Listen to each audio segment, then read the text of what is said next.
All right, guys, what's up again? My name is DJ. We're right here with the CDK Bandit once again, and we're continuing our series on ways we have modified traditional self-defense techniques that we have at Krav Maga. When I say traditional, means that things have been passed down throughout the years.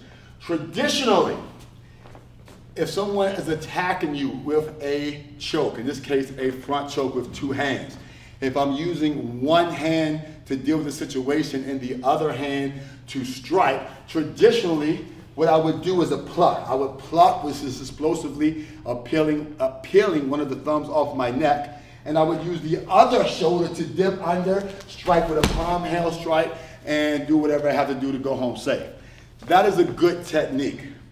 We try to modify it a little bit and still adhere to the principles. Remember, Krav Maga is a principle-based system. Anytime we modify a technique, we first ask ourselves, does it adhere to the principles of Krav Maga? So, another principle that we have adapted here at Krav Maga is closest weapon, closest target.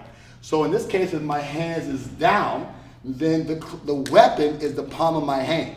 So I'm not going to pass targets to get to his chin. The target now, closest target would be his groin. So as I pluck, boom, the strike is right there so I can attack the groin. Okay? Another thing that does is normally I would have to concentrate on dipping my shoulder under one of the choking arms in order to get that palm heel strike so I won't get jammed. But if I'm going to the groin, then my shoulder is already dipped. And then I can start working my way up and start to defend myself, okay? That's another just a modification that we made for a two-hand choke when we're dealing with a one-hand pluck.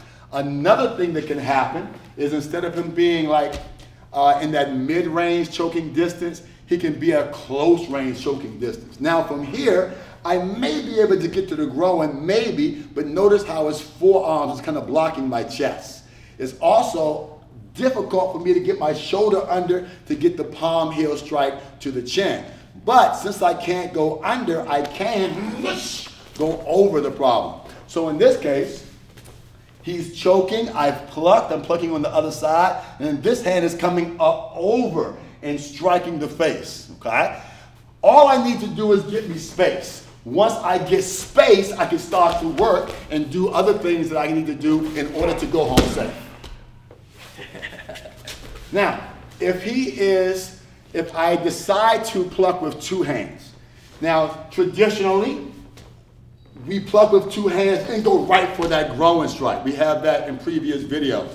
Again, a good strike. However, if he's closer, he's out of range for that groin strike. I have to think of another strike if I'm deciding to pluck. So he's a little closer, and I want to use that two-hand pluck, but instead of doing my long-range weapon, I do, boom, my short-range weapon, and throw my knee instead. From there, the fight can go however it's going to go, as long as you're turning his offense into defense. Remember, you become the attacker once the initial attack is done. Another modification that we do here at Krav Maga CDK.